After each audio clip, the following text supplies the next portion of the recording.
Hello, Bentley and beyond.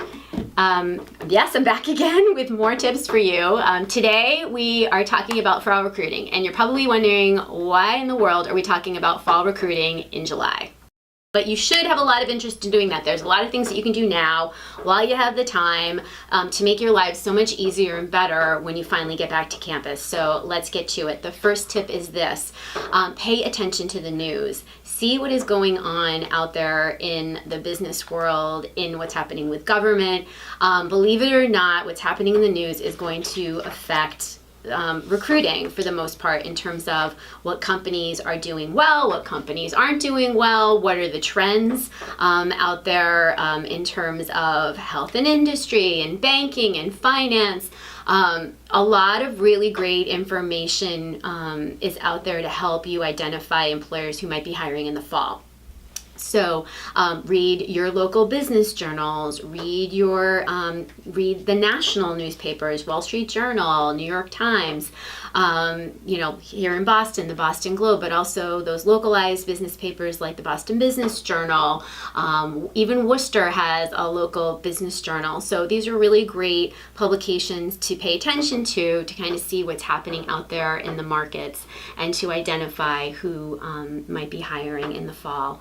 So that's number one. My second tip is updating your resume. Now is a great time to do that.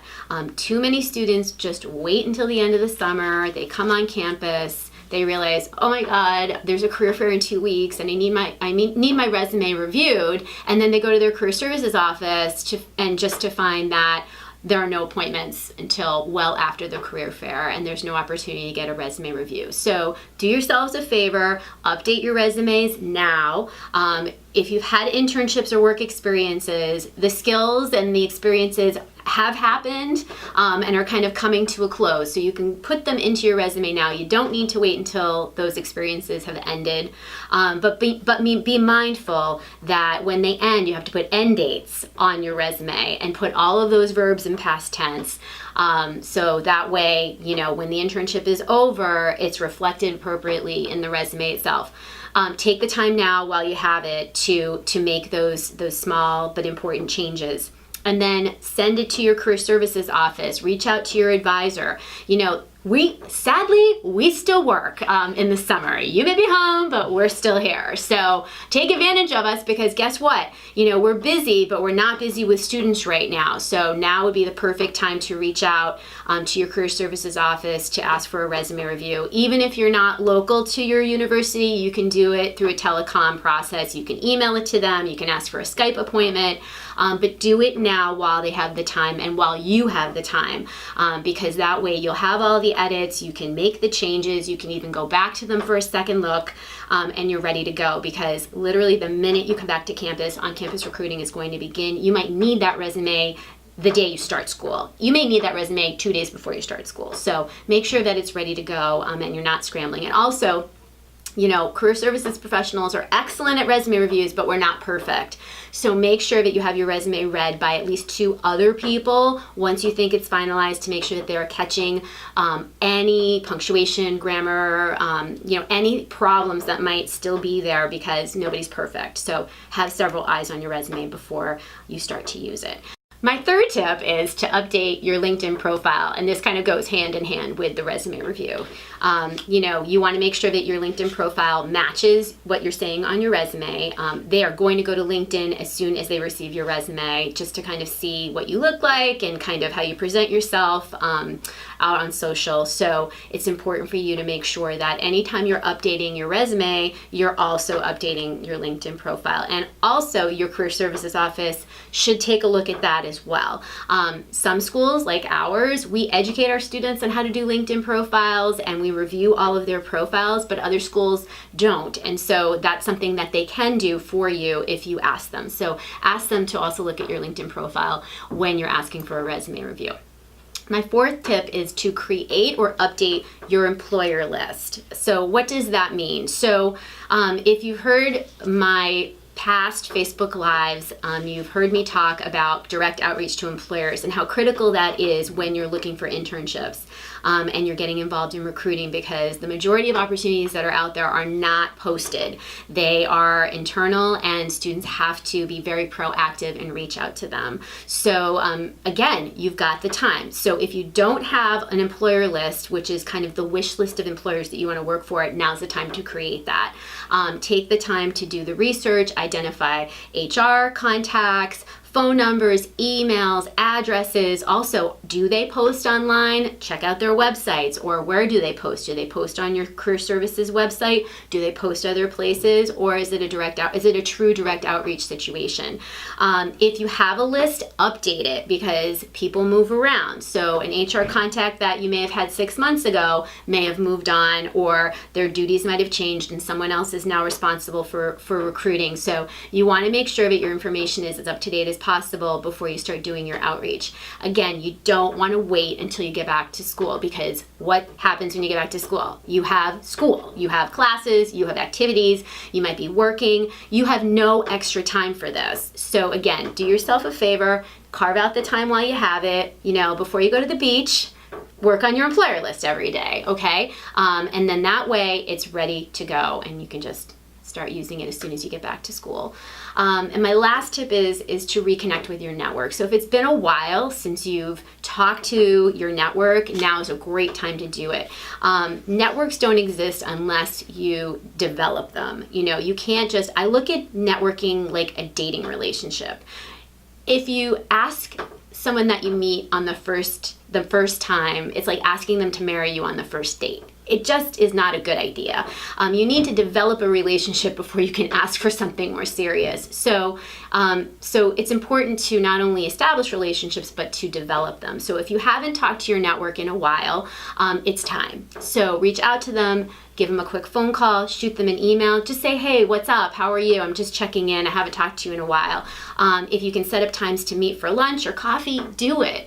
It's a great time because nothing's happening. You don't need anything. You don't need a job today. So today is a great time to just kind of catch up and see how things are going with them, because when the time is right and you do need to ask them, hey, do you need help, or do you think you know somebody who might need some help, they're going to be more willing to say yes because they know you, okay? So give them those opportunities to know you, and the only way that's going to happen is if you reach out to them. They are not going to reach out to you. Hate to break it to you.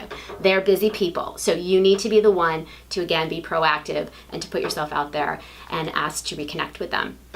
And then my next tip, I think I have 6 tips today, maybe even 7, I don't know. But my next tip is to go shopping, believe it or not. Now is the time to make sure that you have what you need in terms of business attire for the academic year. Again, I know I'm sounding like a broken record here, but what happens time and time again is students don't think ahead of time. They go to school and then they realize, oh, I've been selected for an on-campus interview and I have nothing to wear. And then they are running all over Hell's Creation trying to figure out what to do about this. So again, take the time while you have it. If you don't have a suit, get one. If you have a suit, make sure it fits. If you have dress shoes, put them on. Make sure that they fit. Make sure that they look nice. Make sure that if you're, if you're going to wear a suit, if you're a woman and you're going to wear a skirt, make sure that you have the appropriate, accoutrement, if you will. Just make sure that the attire is ready to go, again, day one, so that way it's just another thing you don't have to worry about, another thing that is ready to go if and when you have those recruiting opportunities. So again, take advantage of that extra time. And then my last tip, my bonus tip, is to just relax. I know, I just gave you a bunch of stuff to do.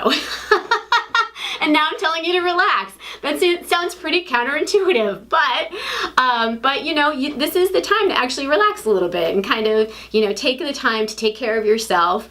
Take a vacation, go to the beach, think about things, but also kind of, think about things in terms of what you want to do for yourself. What are your goals in terms of the jobs that you might want to, look into, or the internships that you might want to pursue when you get back to school. Take the time to kind of do some reflection. How did the summer go for me? What do I think I want to do moving forward? But take the time to take care of yourself, because again, when the school year begins, that time becomes few and far between. So that's what I got for you. I don't know if I have any questions, so I'm going to look over to the lovely and talented Joy to see if there are any questions. You do. We have two questions. Woo! 2 questions. The first one is, where can I find information on employers for my employer list? Okay, so that's a great question. It's where do I find this elusive employer information that's going to go on this list. First of all, we want to use Excel. Excel is a great way to kind of keep track of all of this information, so do yourself a favor, use Excel.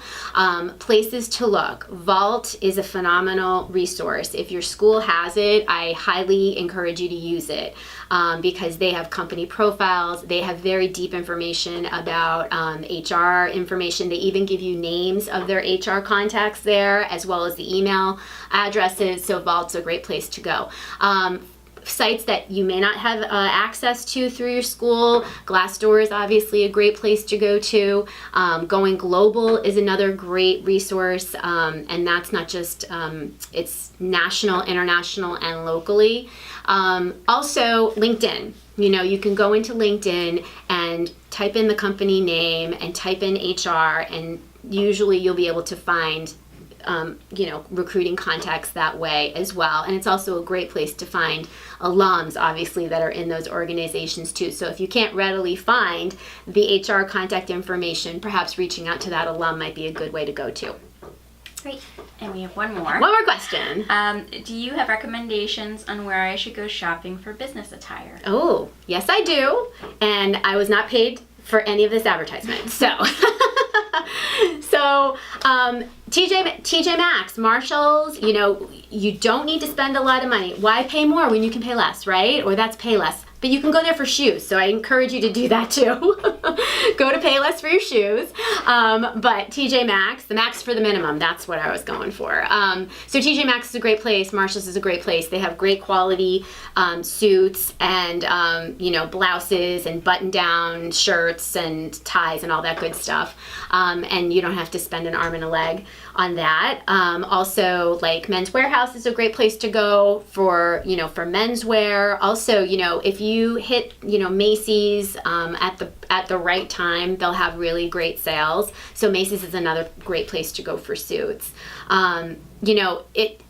Suits are a tough thing because, again, they can run you several $100s.